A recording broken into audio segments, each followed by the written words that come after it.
അത് അൺബോക്സ് ചെയ്യാം. ഇവിടെ സ്റ്റിക്കറുണ്ട്. അപ്പോൾ ഇതാണ് ഐറ്റം.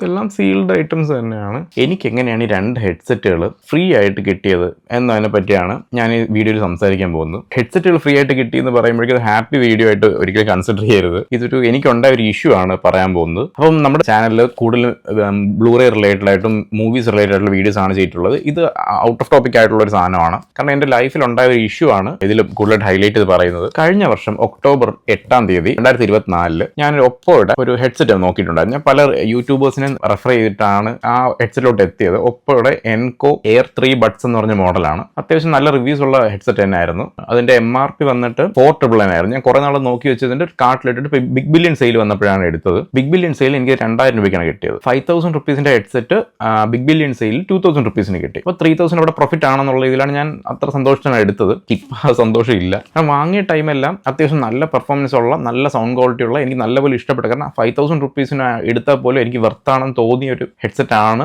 ഒപ്പോയുടെ ആ മോഡൽ. ഞാൻ എൻ്റെ ഓർഡർ ഡീറ്റെയിൽസും കാര്യങ്ങളെല്ലാം മെൻഷൻ ചെയ്തിട്ടുണ്ട്. അപ്പോൾ ഞാൻ എടുത്ത ടൈമിൽ അത്യാവശ്യം നല്ല ക്വാളിറ്റി ഉണ്ടായിരുന്ന ഹെഡ്സെറ്റ് ആയിരുന്നത്. ഫുള്ളി സാറ്റിസ്ഫൈഡ് ആണ്. ഞാൻ നല്ലപോലെ ഉപയോഗിക്കുകയും ചെയ്തു. എന്നിട്ടൊരു 8-9 മാസം കഴിഞ്ഞപ്പോഴത്തേക്ക് ഇത് പ്രശ്നം വന്നു തുടങ്ങി. ഇതിന്റെ ബാറ്ററി ബാക്കപ്പിൽ എനിക്ക് സാറ്റിസ്ഫാക്ഷൻ വന്നില്ല. കാരണം പെട്ടെന്ന് തന്നെ ബാറ്ററി ഡ്രെയിൻ ആയി പോവുക. അങ്ങനെ ലാസ്റ്റ് നോക്കി ഇരുന്നപ്പോഴത്തേക്ക് ഒരു 9 മാസം കഴിഞ്ഞപ്പോഴേക്കും ഫുൾ ആയിട്ട് റൈറ്റ് സൈഡ് ഇയർ ടിപ്പിൽ ചാർജ് വരുന്നില്ല. ഞാൻ നോക്കിയപ്പോൾ ചാർജ് ആവുന്നില്ല. അങ്ങനെ ഞാൻ ഇത് യൂസ് ചെയ്യാതായി. ഞാൻ പിന്നെയാണ് ആലോചിച്ചത് എന്തായാലും വാറണ്ടിയിലാണല്ലോ നോക്കാൻ. ഞാൻ ലാസ്റ്റ് മിനിറ്റിൽ, അതായത് ഒക്ടോബറിൽ വാറണ്ടി ഉണ്ടാവും. ഞാൻ സെപ്റ്റംബറിലാണ് കൊണ്ടുപോകുന്നത് സർവീസ് സെന്ററിലേക്ക്. അപ്പോൾ ഞാൻ ലാസ്റ്റ് മിനിറ്റാണ് കൊണ്ടുപോകുന്നത്.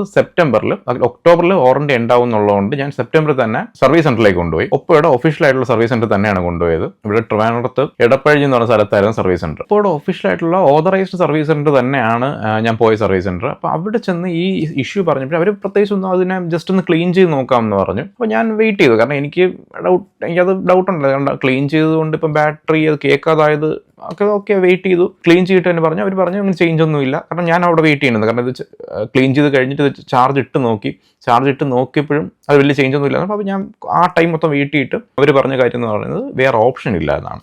അപ്പോൾ എനിക്കത് മനസ്സിലായില്ല സംഭവം. അതായത് അവർ പറഞ്ഞ സൊല്യൂഷൻ എന്ന് പറയുന്നത് അതവർക്ക് ഇപ്പോൾ സെയിൽസിൽ ഇല്ലാത്ത ഐറ്റമാണ്. ഞാൻ ഫ്ലിപ്കാർട്ടിൽ നിന്നാണ് വാങ്ങിയത്. അതായത് ഞാൻ വാങ്ങിയ ടൈമിൽ പോലും അത് അവരുടെ ഒഫീഷ്യൽ സൈറ്റുകളിൽ സെയിൽസിന് ഇല്ലായിരുന്നു. ഞാൻ തേർഡ് പാർട്ടി സെല്ലർ വെച്ചിട്ടാണ് വാങ്ങിയത്. ഞാൻ നോർമലി ഇപ്പം നമ്മൾ ഇലക്ട്രോണിക് സാധനങ്ങളൊക്കെ വാങ്ങുമ്പോൾ ഒന്നീ ഷോപ്പിൽ പോയി വാങ്ങും, അല്ലാന്നുണ്ടെങ്കിൽ ഓൺലൈൻ ആമസോണോ ഫ്ലിപ്കാർട്ടോ അങ്ങനത്തെ ഓപ്ഷൻസ് നോക്കും. പക്ഷെ അതേ സമയത്ത് ഇവർ പറഞ്ഞ സാധനം എന്ന് പറയുന്നത് തേർഡ് പാർട്ടി സെല്ലറിൽ നിന്ന് വാങ്ങിയതുകൊണ്ട് ഇത് ഇപ്പോൾ അവർക്ക് സർവീസിന് പറ്റത്തില്ല, അവർക്ക് റീപ്ലേസ്മെന്റ് ഓപ്ഷൻ ഇല്ല, ഇത് വേറെ പീസ് തരാനുള്ള ഓപ്ഷൻ ഇല്ല എന്നും വാറണ്ടി പീരീഡ് ആയിട്ട് കൂടി ഇത് നന്നാക്കാനുള്ള ഓപ്ഷൻ ഇല്ലെന്നാണ് പറഞ്ഞത്. അപ്പോൾ എനിക്കത് അത്ര ഇതായിട്ട് തോന്നിയില്ല. കാരണം ഓൾറെഡി വാറണ്ടിയിലാണല്ലോ. അപ്പോൾ ഞാൻ ഹെഡ്സെറ്റ് എടുത്തത് TWSന്റെ ആ കേസും ആ 2 ഇയർ ടിപ്സും ഫുൾ സ്റ്റെമ്മും പരിപാടിയൊക്കെയാണ് കൊണ്ടുപോയത്.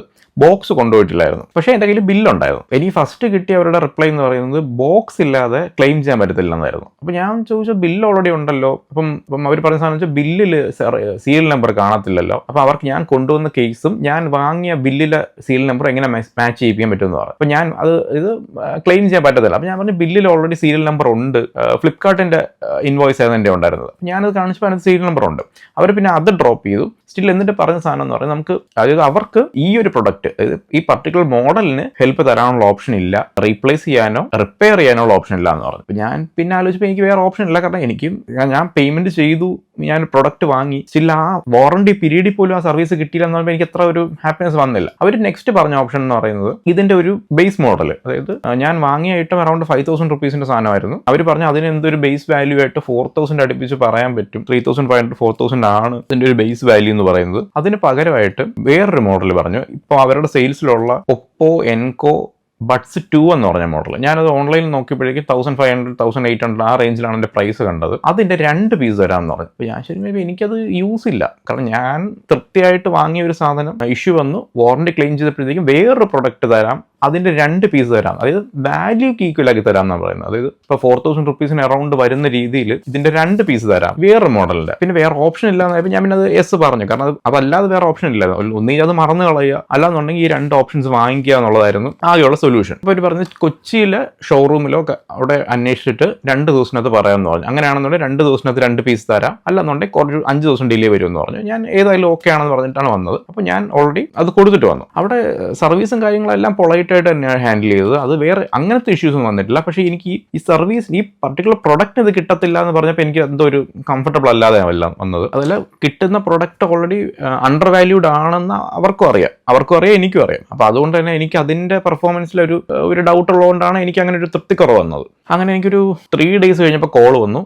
ഞാൻ പോയി അപ്പോൾ ഇങ്ങനെയാണ് 2 പീസ് വന്നിട്ടുണ്ട്, വന്ന് കളക്ട് ചെയ്യാമെന്ന് പറഞ്ഞു. അപ്പോൾ ജസ്റ്റ് ഒരു ജോബ് സ്ലിപ്പ് വന്നിട്ടുണ്ടായിരുന്നു. ആ ജോബ് സ്ലിപ്പും കൊണ്ട് ഞാൻ പോയി അപ്പോൾ തന്നെ അത് എടുത്തു തരുന്നു, സംഭവം സോൾവ് ആയി. പക്ഷേ വന്ന് കിട്ടിയപ്പോൾ എനിക്ക് കിട്ടിയ 2 പ്രൊഡക്റ്റ് എന്ന് പറയുന്നത് ഇങ്ങനെയാണ്. ഇതിൽ ക്ലിയർ ആയിട്ട് മെൻഷൻ ചെയ്തിട്ട് not for sale for Oppo authorised service purpose ഒള്ളി. അതായത് ഇത് സെയിൽസ് പീസ് അല്ല. അപ്പോൾ എനിക്കിത് 2 പീസ് തന്നു എന്ന് വെച്ചിട്ട് എനിക്കിപ്പോൾ ഒരു ഷോപ്പിൽ കൊണ്ടുവച്ചപ്പോൾ എനിക്കൊരു ഷോപ്പ് ഉണ്ടായിരുന്നുവെങ്കിൽ അതെനിക്ക് വിൽക്കാനോ, എനിക്കൊരു ഇപ്പം ഓൺലൈനിൽ നിന്ന് വാങ്ങിയ പ്രൊഡക്റ്റ് ആണെന്ന് പറയാൻ ഞാൻ വിൽക്കാനോ അങ്ങനത്തെ ഓപ്ഷൻ ഒന്നുമില്ല. എനിക്കിത് എൻ്റെ ക്ലെയിം ചെയ്ത് കിട്ടിയ ഒരു പ്രൊഡക്റ്റ് ആയിട്ടേ പറയാൻ പറ്റത്തുള്ളൂ. എൻ്റെ ഇതിൽ ജോബ് എന്ന് മെൻഷൻ ചെയ്തിട്ടുണ്ടായിരുന്നു. ഇങ്ങനെ നോർമൽ നമ്മളിപ്പം ഒരു പുതിയ പീസ് കിട്ടുക എന്ന് പറയുമ്പോൾ നമ്മൾ എക്സ്പെക്ട് ചെയ്യുന്നതെന്ന് പറയുന്നത് ഒരു സീൽഡ് പീസ് വരും എന്നുള്ള പോലെയാണ്. ഇതൊരു സീൽഡ് പീസ് എന്ന് പറയാൻ പറ്റുമോ എന്ന് ചോദിച്ചാൽ എനിക്ക് തോന്നുന്നു മറ്റേ ഈ സ്റ്റിക്കറൊന്നും ഇല്ലായിരുന്നു എനിക്ക് തോന്നിയത്. അങ്ങനെ ഞാൻ ഈ ഡൗട്ട് തോന്നിയിട്ട് ഈ ജോബ് എന്ന് എഴുതിയ ആ പീസ് തന്നെ പൊട്ടിച്ച് നോക്കി. ഓൾറെഡി ഞാൻ അത് ഓപ്പൺ ചെയ്തതാണ്. ഈ പുതിയ പീസ് ഞാൻ ഓപ്പൺ ചെയ്തിട്ടില്ല. അപ്പോൾ ഞാൻ ഈ വീഡിയോ അൺബോക്സ് കാണിക്കുന്നത് ഈ പീസ് തന്നെ അൺബോക്സ് കാണിക്കും, കാരണം എനിക്ക് വേറെ യൂസ് ഒന്നും ഇല്ലല്ലോ. അപ്പോൾ ഇത് അൺബോക്സ് ചെയ്യാം.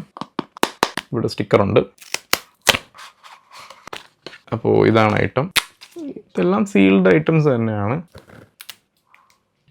ഇതാണ് സ്റ്റെം. പക്ഷേ ഇതിൻ്റെ ബിൽഡ് ക്വാളിറ്റിയിലായാലും ശരി, ഇതിൻ്റെ ഈ ഒരു അപ്പിയറൻസ് ഇല്ലേ, ഇതെല്ലാം ഒരു ആവറേജ് ക്വാളിറ്റിയെ പറയാൻ പറ്റത്തുള്ളൂ. അതേ സമയത്ത് ഞാൻ എൻ്റെ കയ്യിൽ വാങ്ങിയ പ്രൊഡക്റ്റ് ഞാൻ 2000 റുപ്പീസിനാണ് വാങ്ങിയെങ്കിലും ഞാൻ അത്രയും വെയിറ്റ് ചെയ്തിട്ടാണ് 5000 റുപ്പീസിൻ്റെ പ്രൊഡക്റ്റ് ഓഫറിൽ വാങ്ങിയത്. ആ പ്രൊഡക്റ്റ് അത്യാവശ്യം നല്ല പ്രീമിയം ക്വാളിറ്റിയും പ്രീമിയം സൗണ്ടും. ഇതെനിക്ക് ആ സൗണ്ട് ക്വാളിറ്റി ഒന്നും കിട്ടിയില്ല. റീൽസ് വെറുതെ കാണാൻ അല്ലെങ്കിൽ യൂട്യൂബിൽ ജസ്റ്റ് വോക്കൽസ് മാത്രമുള്ള യൂട്യൂബ് വീഡിയോസ് കാണാൻ അതിനൊക്കെ ഇത് ഓക്കെയാണ്. നല്ല ബാറ്ററി ബാക്കപ്പ് ഉണ്ട്. മറ്റതിനെക്കാട്ടി ബാറ്ററി ബാക്കപ്പ് ഇതിനുണ്ട്. പക്ഷേ ഓഡിയോ സൈഡ്, ഇത് മീൻസ് ഈ വോക്കൽ സൈഡും ഇതിൻ്റെ സൗണ്ട് ക്വാളിറ്റി സൈഡും അത്യാവശ്യം നല്ല വീക്കായിട്ടാണ് തോന്നിയത്. എനിക്ക് ഒട്ടും തൃപ്തിയായിട്ടുള്ള ഈ സാധനം. ഇതിൻ്റെ ഞാൻ പറഞ്ഞില്ല, ഈ ഫസ്റ്റ് പീസ് ഈ ജോബ് എന്ന് എഴുതി മെൻഷൻ ചെയ്ത് അതുകൊണ്ട് എനിക്ക് ഡൗട്ട് തോന്നിയിട്ടാണ് ഇത് തന്നെ ഫസ്റ്റ് ഓപ്പൺ ചെയ്ത് നോക്കിയത്. ഇത് ഞാൻ ഇപ്പോൾ വീഡിയോയിൽ അൺബോക്സ് ചെയ്യുന്നത്. ഇത് ഈ സെയിം കളർ തന്നെ, സെയിം ഇതാണ്. ഞാൻ മറ്റേ എടുത്തത് ഗ്രീൻ കളർ ആയിരുന്നു. ഇത് അത്യാവശ്യം ഞാനിപ്പോൾ ഒരു 1 വീക്കായിട്ട് യൂസ് ചെയ്യാണ്. ഇഷ്യൂസ് ഒന്നും ഇല്ല, പക്ഷേ ഒരു സാറ്റിസ്ഫാക്ഷൻ ഇല്ല. പിന്നെ ഇതിൽ അതിൻ്റെ പേപ്പറും കാര്യങ്ങളും പിന്നെ ഇയർ ടിപ്സും കാര്യങ്ങളൊക്കെ വരുന്നത്, മറ്റേ സ്പെയർ ആയിട്ടുള്ള യൂസർ മാനുവലും പിന്നെ ഈ സ്പെയർ ഇയർ ടിപ്സ് ബേസിക് ആയിട്ടുള്ള എല്ലാത്തിനും വരുന്നത് തന്നെയാണ്. അപ്പോൾ എനിക്ക് ഈ വീഡിയോയിൽ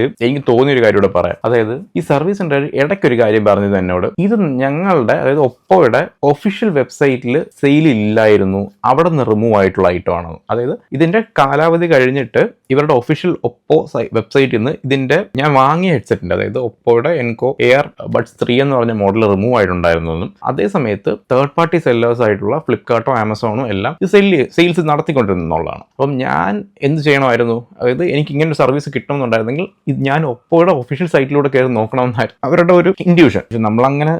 ഞാനങ്ങനെ കോമൺ ആയിട്ട് ശ്രദ്ധിക്കാറില്ല. കാരണം ഞാൻ ആമസോണിലും നോക്കും, ഫ്ലിപ്കാർട്ടിൽ നോക്കും, പ്രൈസ് എനിക്ക് ഓക്കെ ആണെന്നുണ്ടെങ്കിൽ വാങ്ങും എന്നുള്ള ഒരു സ്ട്രാറ്റജിയാണ് ഞാൻ ചെയ്തുകൊണ്ടിരുന്നത്. പക്ഷേ എനിക്ക് ഇപ്പോൾ തോന്നിയുള്ള കാര്യം എന്ന് വെച്ചാൽ നമ്മൾ ഈ ബിഗ് ബില്യൺ സെയിലും ഇതുപോലുള്ള ഗ്രേറ്റ് ഇന്ത്യൻ ഷോപ്പിംഗ് ഫെസ്റ്റിവൽ എന്ന് പറഞ്ഞാൽ അങ്ങനത്തെ ഒരുപാട് സെയിൽസും കാര്യങ്ങളൊക്കെ വരുമ്പോഴേക്കും ഇതും കൂടെ മനസ്സിലുണ്ടായി. കാരണം പല കമ്പനീസ്, ഇപ്പം ഒപ്പോ, ഞാൻ ഈ ഒപ്പോ എന്ന് പറഞ്ഞ കമ്പനിയെ മാത്രം കുറ്റം പറഞ്ഞിട്ട് കാര്യമില്ല. പല കമ്പനീസ് ഉണ്ടല്ലോ. അപ്പോൾ ഒപ്പോ, റിയൽമി, വിവോ, അങ്ങനെ ഒരുപാട് കമ്പനീസ് പല മോഡൽസ് പെട്ടെന്ന് റിലീസ് ചെയ്യുന്നുണ്ട്. അതായത് ഒരു ഹെഡ്സെറ്റ് തന്നെ പല അപ്ഡേഷൻസ്, ചെറിയ ചേഞ്ച് വരുത്തിയിട്ട് പല മോഡൽ, പല ഫോൺസും അങ്ങനെ ചെയ്യുന്നുണ്ട്. പക്ഷെ ഇങ്ങനെയൊക്കെ ചെയ്യുമ്പോഴും നമ്മൾ ഇത് വാങ്ങുന്നതിന് മുന്നേ ഇപ്പം അത് ഓതറൈസ്ഡ് ആയിട്ട് സെയിൽസിലുള്ള ഐറ്റം ആണോ എന്നോട് ചെക്ക് ചെയ്യുന്നതായിരിക്കും നല്ലത്. കാരണം എനിക്കിപ്പോൾ കിട്ടിയ ഒരു എക്സ്പീരിയൻസ് എന്ന് പറയുന്നത്, ഞാൻ ഇഷ്ടപ്പെട്ടൊരു സാധനം വാങ്ങി 1 ഇയർ പോലും എനിക്കത് യൂസ് ചെയ്യാൻ പറ്റിയില്ല. വാറണ്ടിയിൽ ഇരിക്കെ ഞാനത് ക്ലെയിം ചെയ്തിട്ടും എനിക്ക് അതായത് ആ പർട്ടിക്കുലർ പ്രൊഡക്റ്റിന് സർവീസ് കിട്ടിയില്ല. ഇതൊരു സൊല്യൂഷൻ അല്ല, ഇതൊരു ടെമ്പററി ആയിട്ടുള്ള അഡ്ജസ്റ്റ്മെന്റ് പ്രോസസ് ആയിട്ടാണ് എനിക്ക് തോന്നിയത്. അത് എനിക്ക് ഒട്ടും ഓക്കെ അല്ല. കാരണം നമ്മൾ എത്ര രൂപയായാലും ഒരു 100 രൂപ എടുത്തിട്ടായാലും 1 ലക്ഷം രൂപ എടുത്തില്ല ഒരു പ്രൊഡക്റ്റ് വാങ്ങുകയാണെന്നുണ്ടെങ്കിൽ ആ പ്രൊഡക്റ്റിന്റെ ഫുൾ സർവീസ് നമുക്ക് കിട്ടണം. അത് ആ വാറണ്ടി കഴിഞ്ഞ് പെയ്ഡ് സർവീസ് ആണെങ്കിൽ കൂടി നമുക്ക് കിട്ടണം എന്നാണ് എൻ്റെ ഒരു ഇത്. കാരണം വാറണ്ടി സമയത്ത് ഇവർ തന്നെ ക്ലെയിം ചെയ്യുന്ന എന്തുവാണ്, ആ പർട്ടിക്കുലർ വാറണ്ടി ടൈമിൽ ഇവരിത് ഫുള്ളി സർവീസ് ചെയ്ത് തരാം. അതിപ്പം റീപ്ലേസ്മെന്റ് ആവാം, റിപ്പയർ ആവാം, എന്ത് വേണോ ആവാം. അത് ഓരോ കമ്പനിയുടെ പോളിസി അനുസരിച്ചാണ്. പക്ഷെ ഇത് എനിക്ക് ഒട്ടും ഓക്കെ ആയിട്ട് വന്നില്ല. ഇപ്പോൾ എന്ന് പറഞ്ഞാൽ കമ്പനി ഒരിക്കലും കുറ്റം പറയുന്നില്ല. എനിക്ക് ഇനി ഒരു പ്രൊഡക്റ്റ് വാങ്ങും മുന്നേ ഈ ഒരു കാര്യം കൂടെ ചെക്ക് ചെയ്യണം എന്നുള്ള ഒരു സാധനം തോന്നുന്നുണ്ട്. കാരണം ഇപ്പോൾ ഫോൺ വാങ്ങാൻ പോവാണ്, ഇപ്പോൾ ബിഗ് ബില്യൺ സെയിലൊക്കെ വരുമ്പോഴത്തേക്ക് എന്തായാലും എല്ലാം തന്നെ പ്രൈസ് ഡ്രോപ്പ് വരും. ആ പ്രൈസ് ഡ്രോപ്പ് വരുമ്പോഴേക്കും നമ്മൾ പെട്ടെന്നുള്ള ഇൻഡ്യൂഷൻ വെച്ചിട്ട് നമ്മൾക്കൊരു ബുക്ക് ചെയ്യുന്നതിന് മുന്നേ ശരിക്കും അത് ഇപ്പോഴും സെയിൽസിലുണ്ടോ, ഇപ്പോഴും അതിന് സർവീസ് കിട്ടുമോ, ഇത് ഉടനെ കോൾ ബാക്ക് ആവുമോ എന്നുകൂടെ അറിഞ്ഞിരിക്കുക കുറച്ചുകൂടെ നല്ലതായിരിക്കും എന്നാണ് എനിക്ക് തോന്നുന്നത്. അപ്പോൾ അങ്ങനൊരു കാര്യം ഷെയർ ചെയ്യാൻ വേണ്ടി മാത്രമാണ് ഫിസിക്കൽ മീഡിയയെ പറ്റി നോർമലി വീഡിയോസ് ചെയ്യുന്ന ഈ ചാനലിൽ ഇങ്ങനൊരു വീഡിയോ ഇടാൻ കാര്യം. ഈ വീഡിയോ നിങ്ങൾക്ക് എന്തെങ്കിലും രീതിയിൽ യൂസ്ഫുൾ ആവുമെന്ന് വിചാരിക്കുന്നു. Thank you.